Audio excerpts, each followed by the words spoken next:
ninguém dizia que coisa alguma do que possuía era sua própria, mas todas as coisas lhes eram comuns. A verdade prática você vai ler. 1, 2, 3. O amor é o elo que mantém a unidade da igreja local. Sem o amor, não existe relacionamento cristão saudável. Vamos meditar lendo novamente, bem assim, com o coração querendo entender. Vamos, 1, 2, 3. O amor é o elo que mantém a unidade da igreja. Qual elo que mantém a unidade da igreja local? Segunda parte. Sem amor não existe relacionamento cristão saudável. Quando deixa de existir um relacionamento saudável? Quando não tem amor. Essas perguntas, elas são muito boas para a gente guardar entendimentos, né? Leitura em classe 4, 32 a 37 de Atos. E era um o coração e a alma da multidão dos que criam. E ninguém dizia que coisa alguma do que possuía era sua própria, mas todas as coisas lhes eram comuns. E os apóstolos davam com grande poder testemunho da ressurreição do Senhor Jesus, e em todos eles havia abundante graça. Não havia, pois, entre eles necessitado algum, porque todos os que possuíam herdades ou casas, vendendo-as, traziam o preço do que fora vendido e o depositavam aos pés dos apóstolos. E repartia-se a cada um, segundo a necessidade que cada um tinha. Então José, cognominado pelos apóstolos Barnabé, que traduzido é filho da consolação, levita, natural de Chipre, possuindo uma herdade, vendeu-a e trouxe o preço e o depositou aos pés dos apóstolos. Amém? Irmã Carla vai assumir aqui, vai fazer a oração, o que ela sentir de fazer, e nós vamos aprender um pouco mais nesta manhã. Bem-vinda, Deus abençoe. Paz do Senhor Jesus, igreja amada. Pode tomar o seu assento. Glorificado seja o nome de Jesus nessa manhã. Eu estou aqui com meu coração tão grato por ter tido essa oportunidade de aprender mais desse amor. Deus tem mexido comigo nesses dias de uma forma intensa, forte. E a minha oração é que, como Ele mexeu comigo, Ele também alcance a sua vida nessa manhã.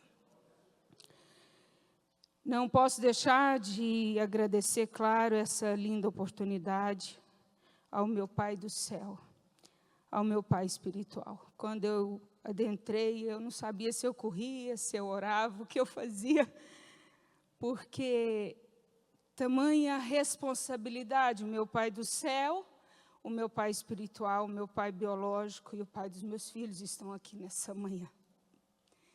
Glória a Deus por tudo. Obrigada por essa oportunidade, meus pais espirituais, obrigada a toda a igreja. Claro que quando a gente vai pregar na nossa casa, a responsabilidade ela aumenta. Porque se eu não viver o que eu pregar para vocês, eu prefiro nem subir nesse altar. Então, obrigada, Jesus. Obrigada a toda a minha família da fé, minha família. Glória a Deus por essa manhã. Feche os seus olhos. Aleluia. Glória a Deus. Obrigada, Deus. Obrigado, meu Pai querido. Obrigado porque nós tivemos forças de chegar aqui nessa manhã, porque o seu amor, a sua graça nos alcançou e nos atraiu.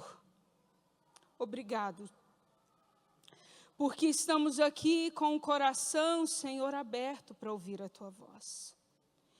E a minha oração é que eu dependo de Ti, Espírito Santo. Eu dependo do Senhor agora, mais do que nunca. porque eu preciso da sua ação agora, através da minha vida. Eu sei que é o Senhor que faz a palavra descer para o coração. Então eu te peço, Espírito Santo de Deus, que aguce os ouvidos, ó Jesus, que o Senhor prepare o nosso coração para ouvir a tua palavra, e que o Senhor tome sim a minha boca, a partir de agora, de uma forma especial, que não seja o que eu quero, mas que seja o que o Senhor quer através da minha vida nesta manhã. Eu oro e já te agradeço, porque eu reconheço em ti a soberania máxima e total deste ambiente. E eu já te agradeço no nome de Jesus por tudo que o Senhor fará aqui. Amém, amém. Rapidamente, parabéns para minha preta, uma das pessoas que eu mais amo neste mundo, uma das pessoas mais especiais que fará aniversário amanhã. Uma igreja cheia de amor. E eu quero começar perguntando à igreja do Senhor Jesus, nessa manhã, eu e você estamos cheios de quê?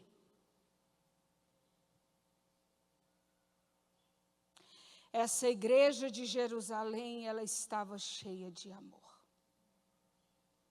Cheia de amor. Uma rápida recapitulação.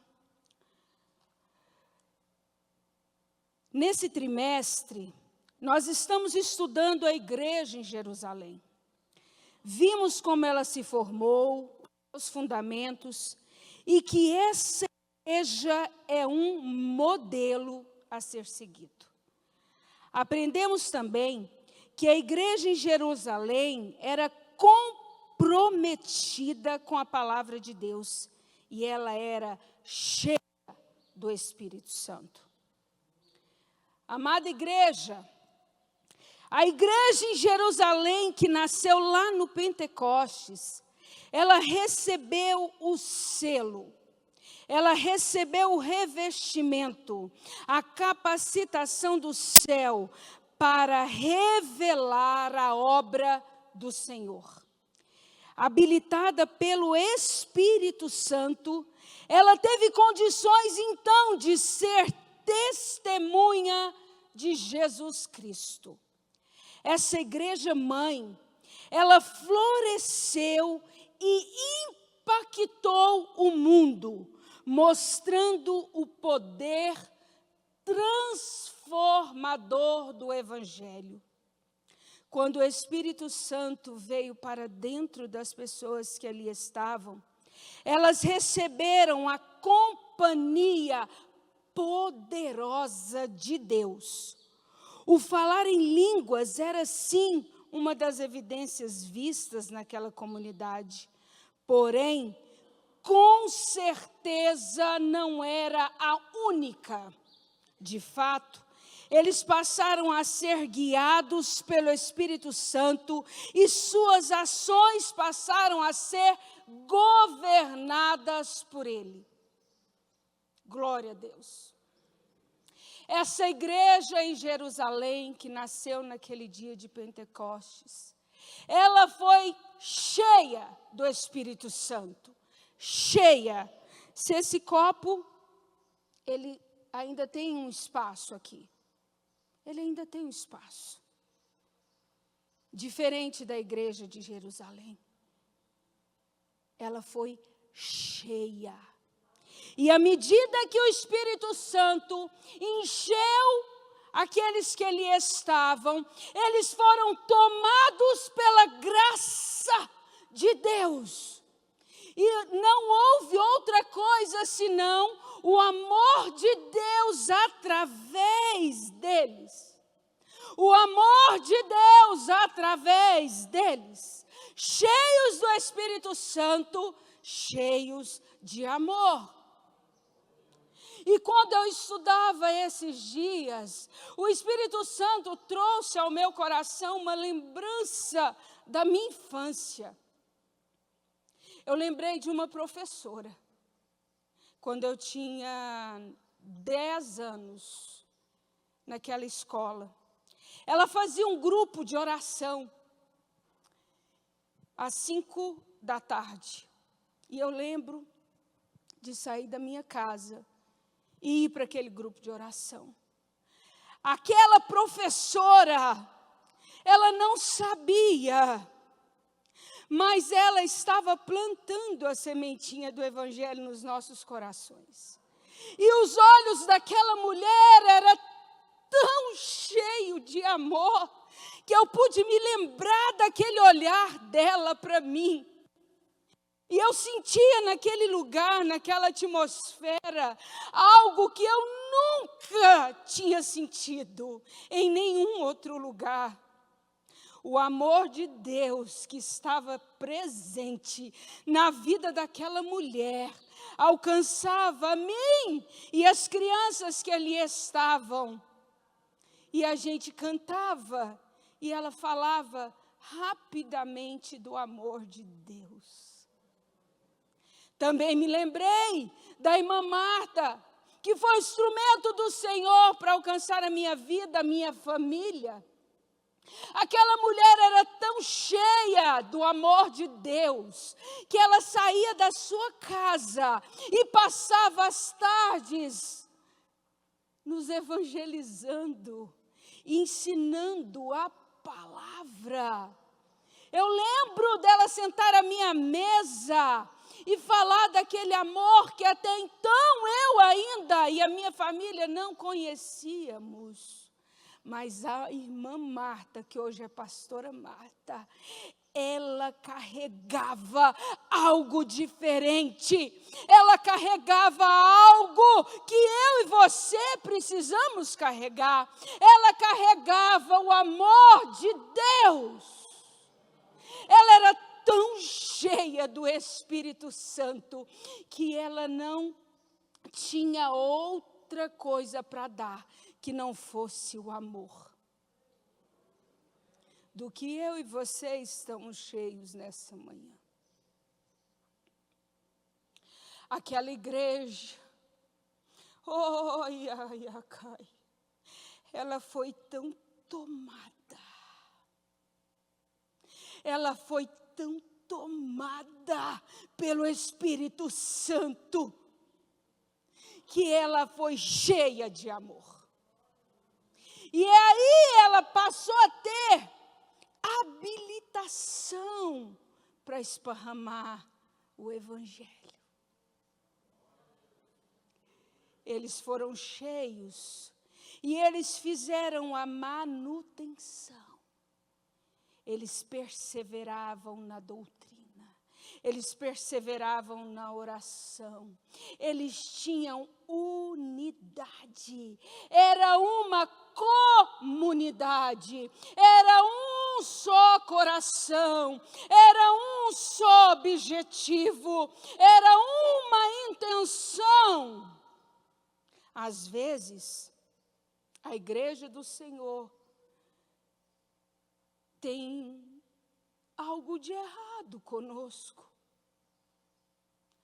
porque nós somos um corpo, uma igreja, que estamos caminhando na mesma estrada, com o mesmo objetivo, e pretendemos ir morar no mesmo lugar. Porém, o que às vezes a gente percebe é que está cada um indo para um lugar, que os propósitos não são os mesmos.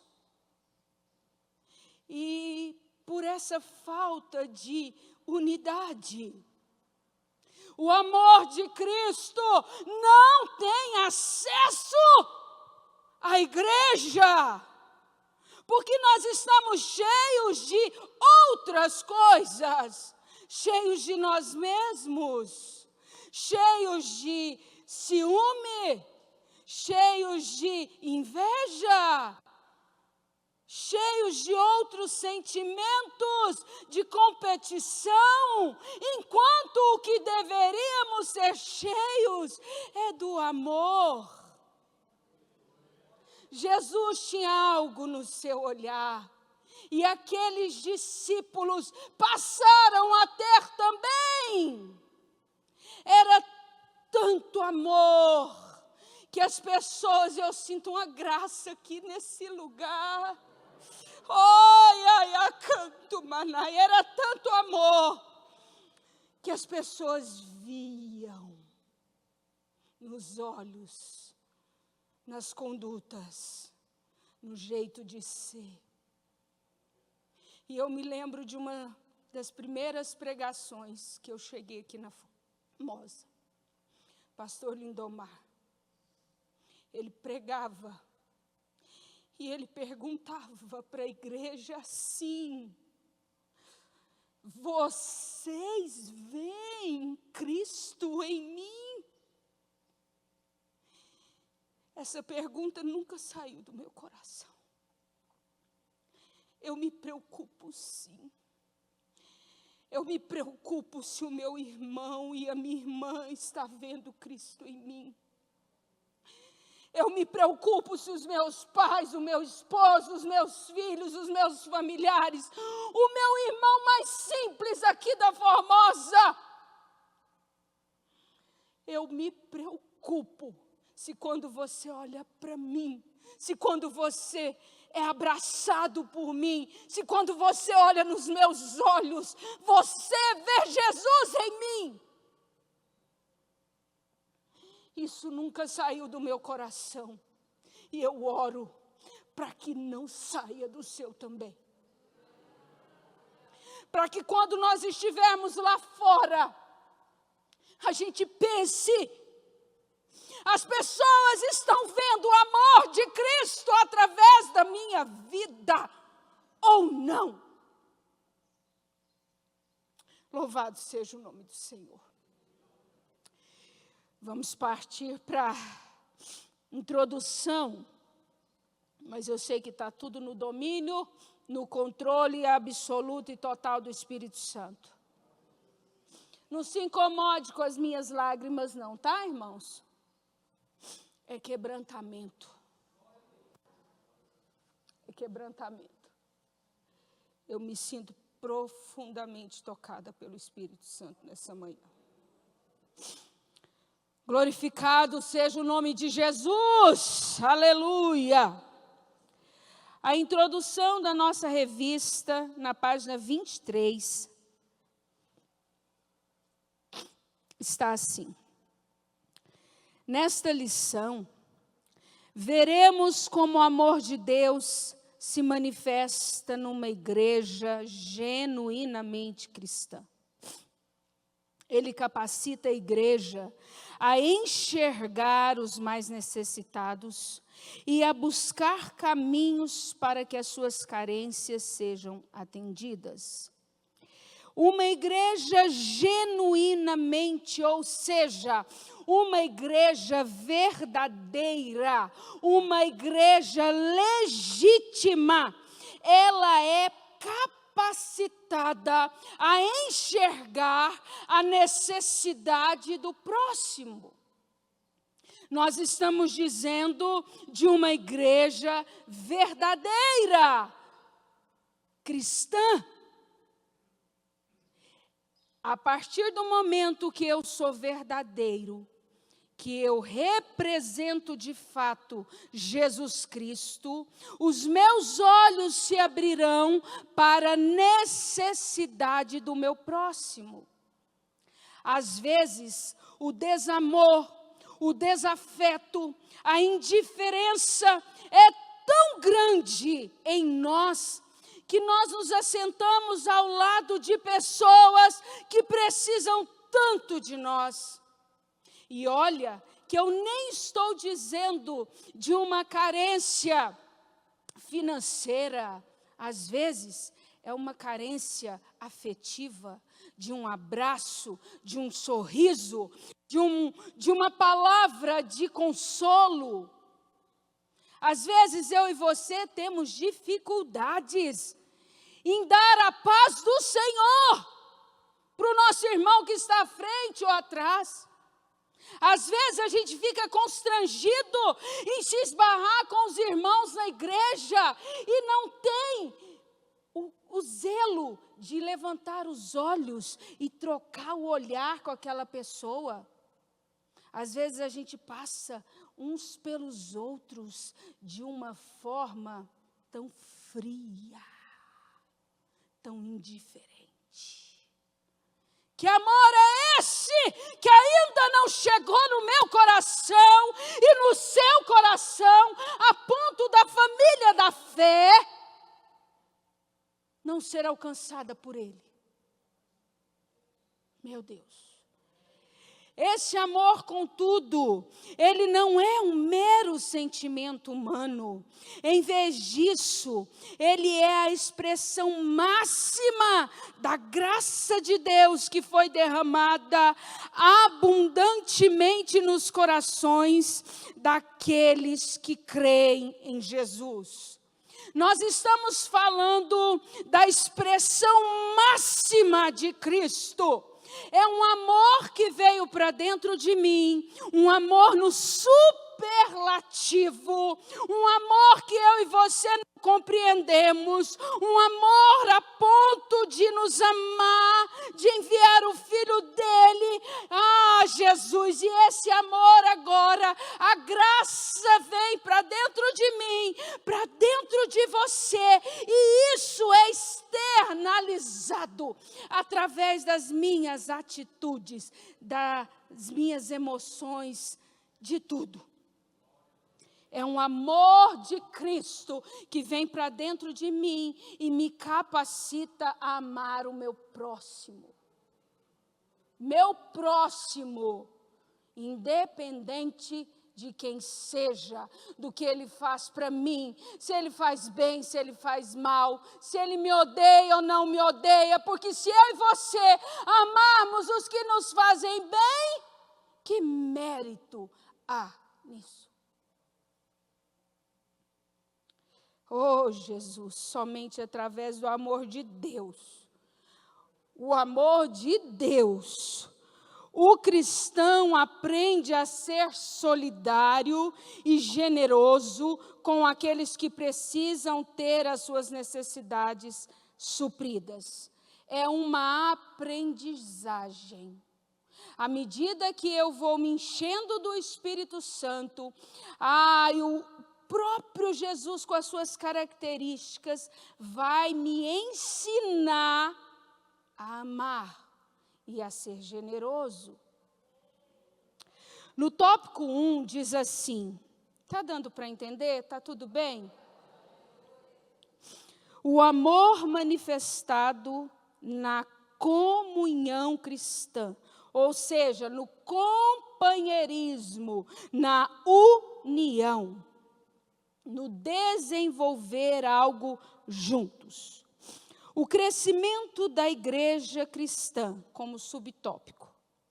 Nesse ponto de sua narrativa, Lucas se refere à igreja como a multidão dos que criam.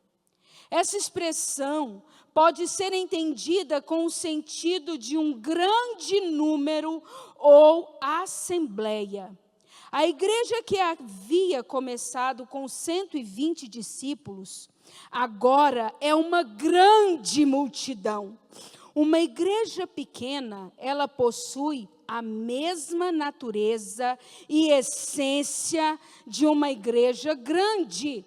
Ou seja, aquela igreja que começara com 120, ela não perdeu a natureza, ela não perdeu a essência, ela continuava com doutrina, com comunhão, com o partir do pão, com as orações e com amor. Ela não perdeu a sua identidade, a sua característica. Assim como a igreja grande, uma pequena igreja também enfrenta os seus problemas e desafios. Contudo, os desafios e problemas de um grande povo são maiores em proporção em relação a uma pequena. eles se tornam mais complexos e, portanto, mais desafiadores. Se eu perguntasse para o pastor Lindomar e a pastora Vilcelene, a complexidade dos problemas da igreja quando nasceu, quando era pequenininha, quando ele pregava, tocava, fazia o papel do diácono, e a senhora também fazia tudo. Os problemas também aumentaram com o número da igreja, não é sim?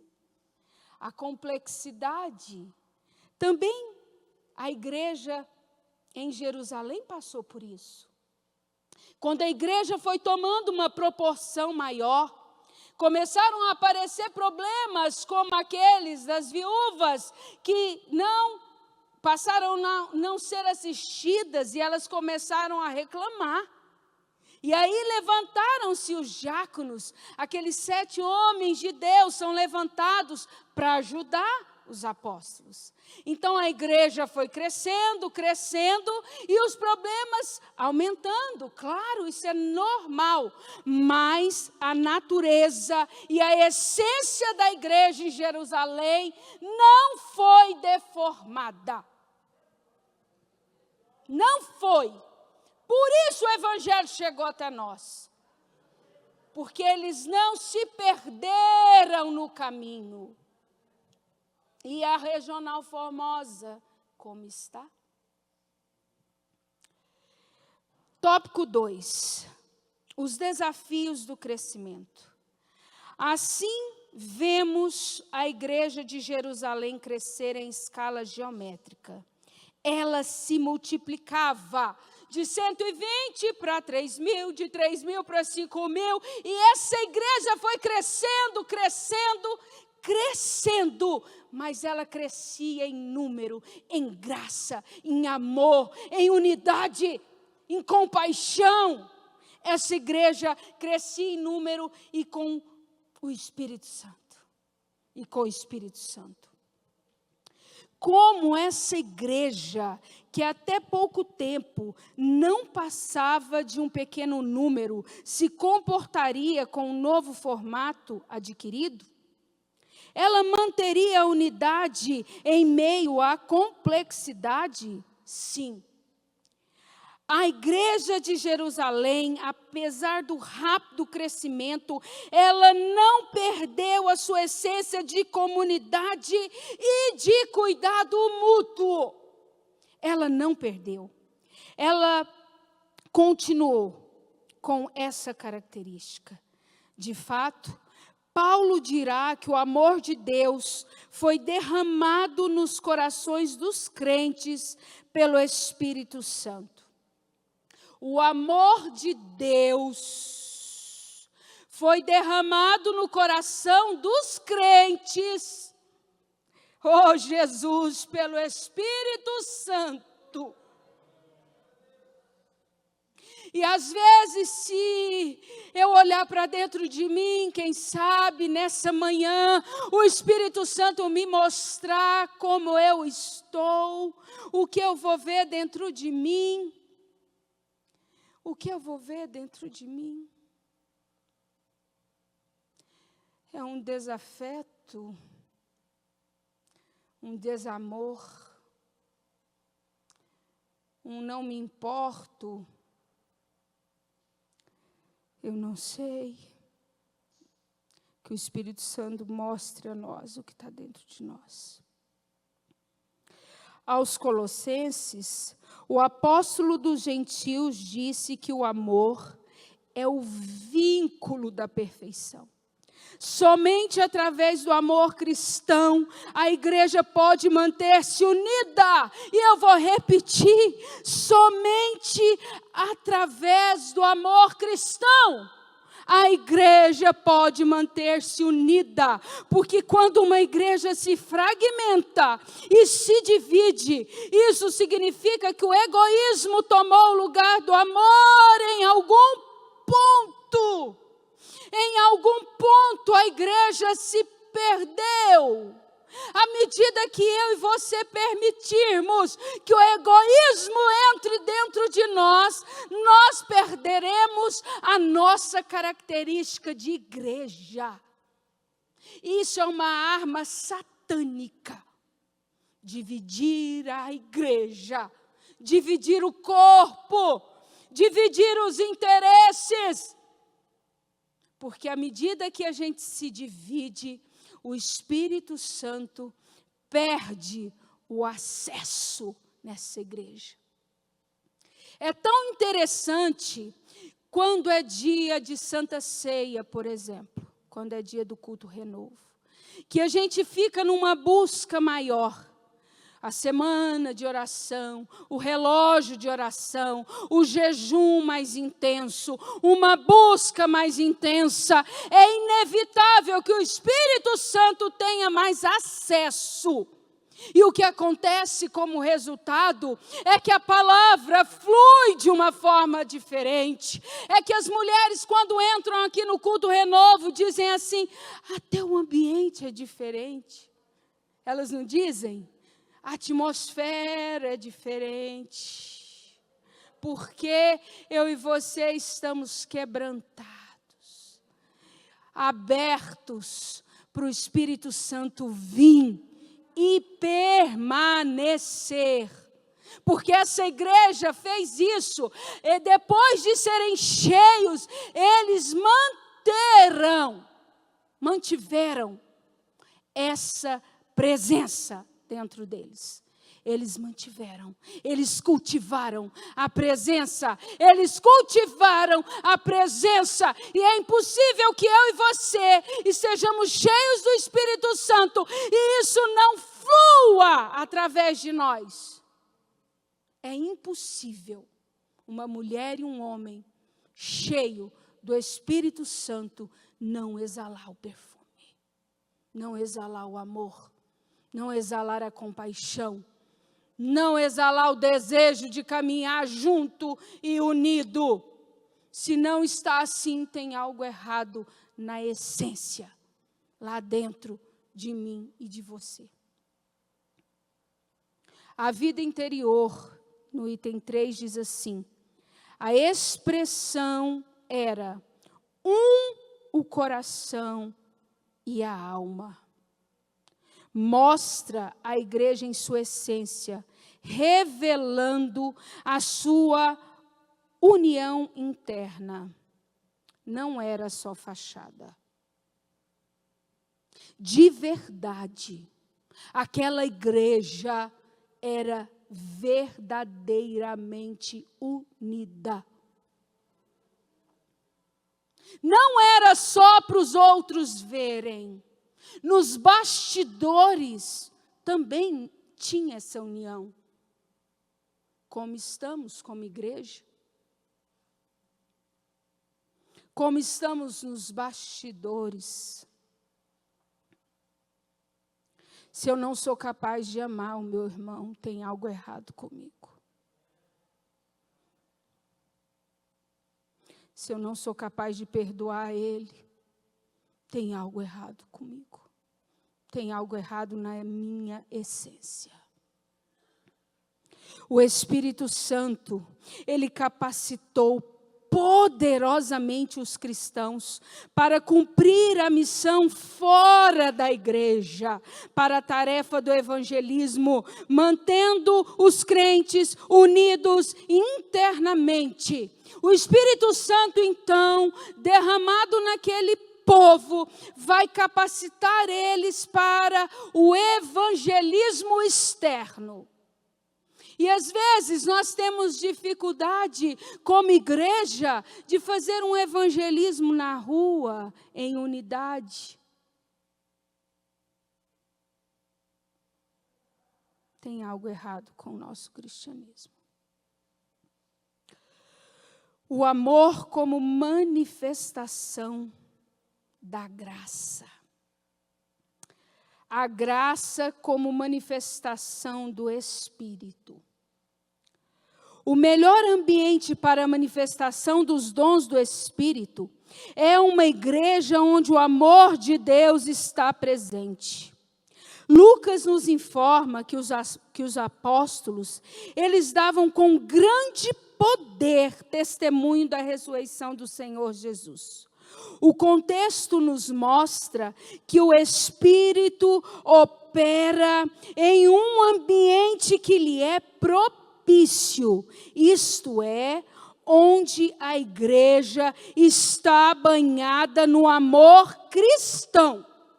Ou seja, para o Espírito Santo de Deus se manifestar no meio da igreja, é preciso que o ambiente não esteja inóspito.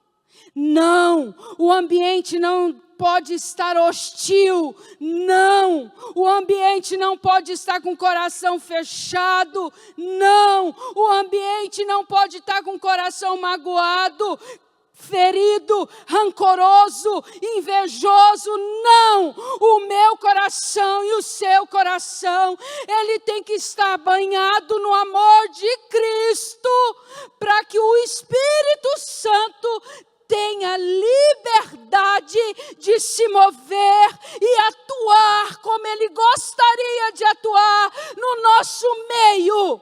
A verdade é que, se a igreja de Jesus, de fato, estivesse cheia do amor, nós estaríamos vendo mais milagres, mais ação do Espírito Santo. Nós estaríamos vendo mais coxo andar, mais cego enxergar. Nós estaríamos vendo endemoniados sendo libertos. Nós estaríamos vendo muito mais a ação de Deus através de nós, se nós estivéssemos amando como o Espírito Santo quer que seja.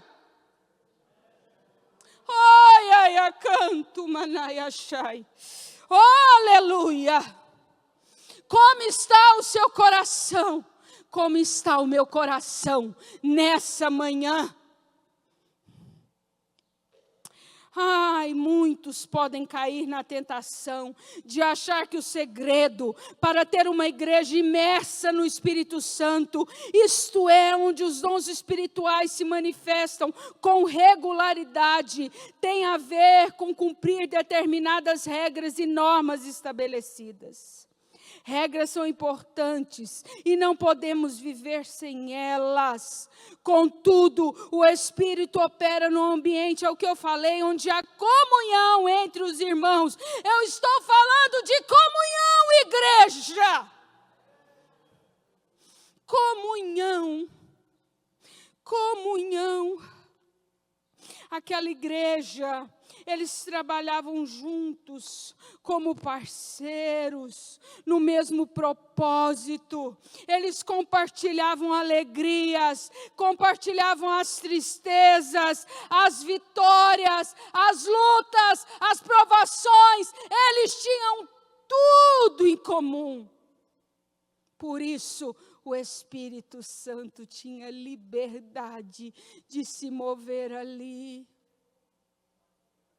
Oh, Jesus, nos ajuda. Tem misericórdia de nós, Senhor. Oh, Jesus. Às vezes, podemos quebrar a comunhão com os outros, achando que não tem importância. Mas Jesus ensina que para ser perdoado por Deus, devemos perdoar sinceramente os nossos irmãos. Devemos perdoar sinceramente os nossos irmãos. Porque quando se quebra a comunhão, quando não há perdão no meio do povo de Deus, há uma quebra. Se eu não consigo perdoar o meu irmão, o Pai também não vai me perdoar. E às vezes a gente pensa que está tudo bem. Uma rusguinha, uma indiferença, uma palavra mal falada no momento que não deveria, uma falta de cumprimento, não me importo com você. Vocês sabiam que os nossos olhares, os nossos gestos, eles falam muito. Eu me preocupo muito quando um irmão, uma irmã, não consegue olhar nos meus olhos e não consegue responder ao meu olhar, ao meu cumprimento. Eu me preocupo muito quando alguém passa por mim como se não estivesse passando por nada.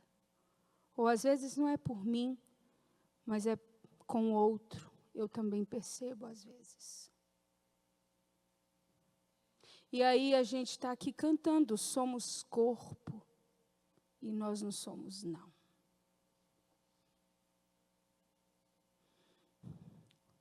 Nós não somos. Se de fato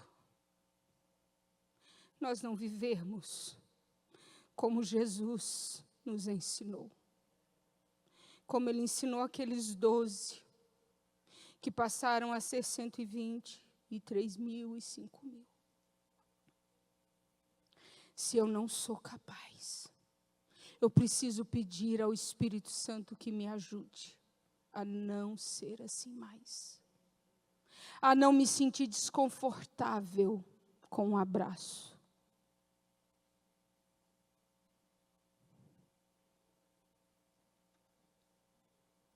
Nós precisamos aprender mais de Deus. Para que o Espírito Santo tenha acesso a nós e através de nós. 2. A graça como favor imerecido. Há ainda um outro aspecto da graça de Deus revelada nesse texto.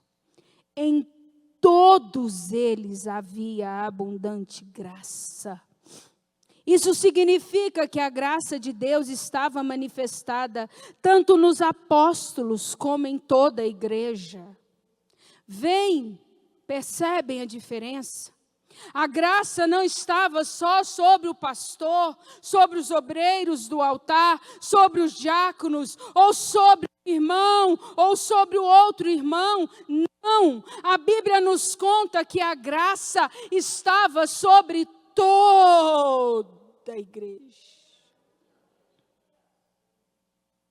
E às vezes a gente aqui encontra, às vezes até obreiros, obreiras, sem essa graça.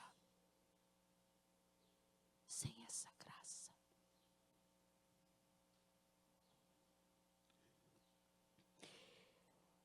Esse texto ele não se encontra deslocado, mas ele é posto aqui com o propósito de mostrar a razão ou o motivo daquele contagiante ambiente cristão. Há uma igreja dinâmica que demonstra amor para com o seu próximo e na qual o Espírito Santo se manifesta de forma abundante. É uma igreja que reflete a graça de Deus. Na Bíblia, nós podemos perceber que a graça de Deus gerou entre os crentes um sentimento de gratidão por terem sido, sem merecimento algum, capacitados por Deus para viverem uma vida abundante. Isso se torna um padrão nas demais igrejas do Novo Testamento. Vemos, por exemplo, esse sentimento de gratidão como uma resposta à graça de Deus na pessoa do apóstolo Paulo. Somente a graça que gera tamanho sentimento de gratidão. Essa abundante graça que estava sobre todos gerava esse sentimento de gratidão. Eles eram gratos. E o resultado era um ambiente tão especial que contagiava. Ou seja, era transmitido de pessoa para pessoa. A graça estava sobre eles numa proporção tão gigantesca que eles contagiavam as pessoas que os rodeavam. Essa graça contagiava as pessoas que os rodeavam. Entendem? Contagiar. Contagiar. No item 3, diz assim: a manifestação do amor na solidariedade cristã, na prática da solidariedade. No subtópico 1, a busca pela equidade. O dicionário Aurélio, de língua portuguesa, ele conceitua a equidade como a disposição de reconhecer igualmente o direito de cada um. Assim, diferentemente da igualdade, a equidade não enxerga as pessoas como sendo todas iguais. E, por isso, busca formas de ajustar o desequilíbrio entre elas. Essa igreja, ela buscava a equidade. Ela buscava ajustar o desequilíbrio. O psiquiatra, escritor Paulo Matos, ele diz assim que justiça não é dar a todos a mesma coisa. Ele diz que justiça é dar a cada um o que cada um precisa. Essa igreja se preocupava em cuidar de cada um dentro da sua necessidade, seja física, financeira, emocional, espiritual. Essa igreja buscava a equidade. E nós, como igreja do Senhor, o que temos buscado? Em Jerusalém, não havia um nivelamento social, assim como também no nosso meio. Nem todos possuíam as mesmas condições. Haviam pessoas mais abastadas e havia pessoas pobres também. Estes, geralmente em maior número. Logo, a igreja demonstrou ser sensível a essa realidade, procurando tratar dessa situação. E eu vejo também aqui no nosso meio que a igreja, dentro da demanda, da necessidade, claro, dos bastidores, que às vezes nós nem imaginamos, a igreja vai sendo, sim, atendida através de uma cesta, através de uma conta de água, eu não sei, de uma gasolina. Nós não sabemos, muitas das vezes, os bastidores, mas glória a Jesus, porque aqui na Regional Formosa a gente vê isso também. A gente vê isso também. A igreja é solidária com a situação dos menos favorecidos. Louvado seja o nome do Senhor. No item 2, subtópico, diz assim: propriedade e compartilhamento. Estudiosos observam que a igreja de Jerusalém vivia uma comunidade de compartilhamento, não de domínio. Os crentes mantinham a propriedade de seus bens, mas os disponibilizavam conforme a necessidade de cada um. Desse modo, eles compartilhavam tudo o que tinha.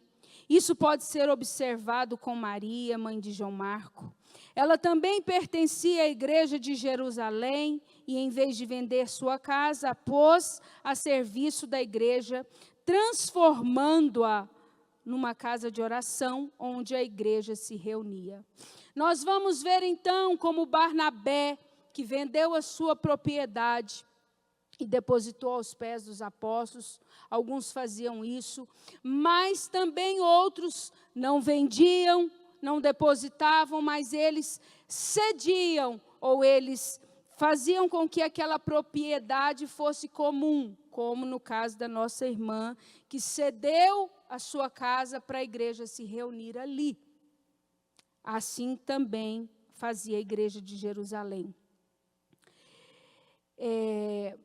Ela também pertencia à igreja e, em vez de vender, eu já falei isso aqui, a prática da generosidade, ela pode mudar de acordo com o tempo, com o lugar e com a circunstância. Contudo, o princípio que a governa permanece o mesmo. Ou seja, se nós trouxermos para o nosso tempo, nós vamos ver que as necessidades, a demanda, as circunstâncias, os lugares, é diferente. Por isso, precisa ter um dirigente, que louvado seja o nome de Deus nós temos, que seja sensível ao Espírito Santo para ser dirigido por Ele e poder atender dentro da necessidade real da igreja. Tudo na direção do Espírito Santo. Tudo na direção do Espírito Santo. Ah, Senhor. A sociedade, ela via como aqueles irmãos se amavam, como eles tinham suas necessidades supridas. Eles estavam vivendo em plena harmonia com Deus e com o próximo. Isso chegou a ser externo. As pessoas observavam e viam que aquela comunidade, ela era diferente, a ponto de desejar estar ali também. O que as pessoas veem em nós como igreja, a ponto de desejarem estar aqui dentro também. No item 3 diz assim, um exemplo de voluntariedade. Lucas destaca que os que possuíam herdades ou casas, vendendo-as, traziam o preço do que fora vendido e o depositavam aos pés dos apóstolos. Nada aqui foi feito de forma obrigatória. Havia uma liberalidade. Havia, não, um constrangimento, não. Quando tentaram fazer isso, Ananias e Safira, quando eles fizeram com a intenção equivocada e mentiram ao Espírito Santo, eles foram mortos. Porque a intenção era errada. Deus não aceita se for assim. O Espírito Santo vai nos constranger e nos mostrar e nos indicar e nos levar a fazer. A intenção é muito importante. Ninguém contribuiu porque foi constrangido a isso. O texto bíblico deixa claro que havia voluntariedade nos crentes em ajudar uns aos outros. Havia uma consciência de pertencimento, isso aqui é muito forte. Havia uma consciência de pertencimento. Isso precisa ser gerado em nós. Essa consciência de pertencimento, que pertencemos a uma igreja, a uma unidade, a uma comunidade. Precisamos entender que nós não estamos sozinhos. E lá no céu não vai ter um lugar separado para Carla, ou para o A, ou para o B, não. Nós estamos almejando e desejando ir morar no mesmo céu. E se aqui na terra, eu e você não conseguirmos alcançar essa unidade, temo em dizer que pode ser que a gente não chegue até lá. Nós precisamos aprender mais de Deus. Isso era a manifestação do grande amor de Deus que fora derramado nos corações daqueles crentes. Aquela presença do Espírito Santo derramou amor no coração deles. E esse amor derramado gerou essa consciência de pertencimento. E eu já parto para a conclusão. Chegamos à conclusão de mais uma lição bíblica. Vimos como o amor de Deus, derramado nos corações da primeira igreja, mobilizou os crentes a socorrer os mais necessitados.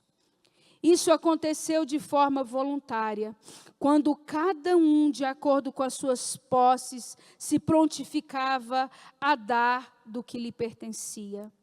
Não há, eu vou ler e presta atenção nisso aqui, amada igreja. Não há igreja cristã verdadeira sem essa identificação com o outro. Ninguém pode fechar os olhos diante da necessidade alheia e se auto-intitular de cristão.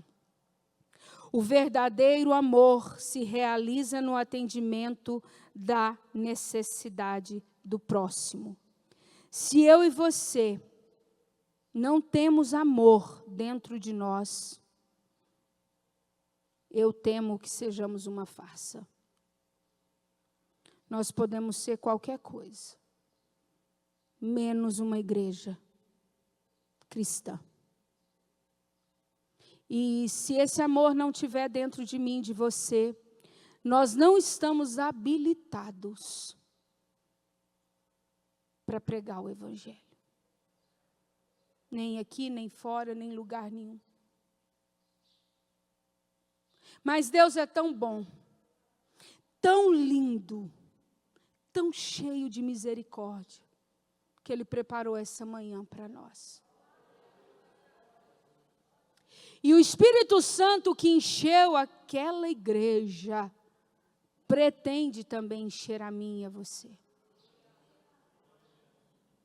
Ele nos trouxe para a casa dele nessa manhã. E o intento dele, de fato, é nos tomar e nos encher e nos constranger com essa graça e com esse amor, a ponto de agora, eu sim, ser tão cheia, que eu vou dar um abraço no meu irmão, que eu vou ter capacidade de olhar para ele com os olhos de Jesus. A ponto do meu irmão, das pessoas lá fora, olharem para nós e verdadeiramente verem Jesus em nós. Como está o meu coração e o seu coração nessa manhã?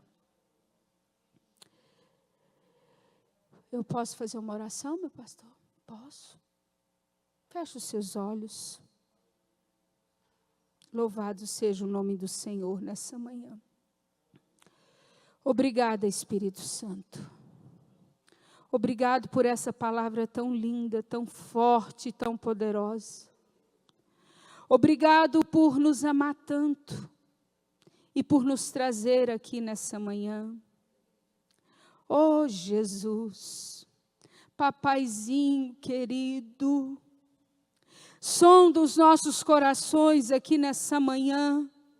E porventura, se aqui, Senhor, existem corações que estão cheios de tantas coisas, mas não conseguem ser cheios do seu amor, que o seu amor venha nos envolver, que a sua graça tão maravilhosa abunde em nós, a ponto, Senhor, de representarmos o Senhor aqui, que nos ama tanto. Ajuda-nos, Deus, a perdoar. Ajuda-nos, Deus, a olhar a necessidade do nosso irmão. Ah, Senhor, dá-nos um coração igual ao teu, Jesus. Tira de nós toda a hipocrisia. Tira de nós todo o desamor, todo o desafeto. Tira de nós toda a falta de compaixão. E enche de amor. Enche da tua presença, Senhor.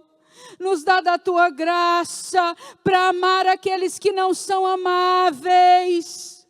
Dá-nos da tua graça para amar aqueles que nos perseguem, aqueles que nos fazem mal.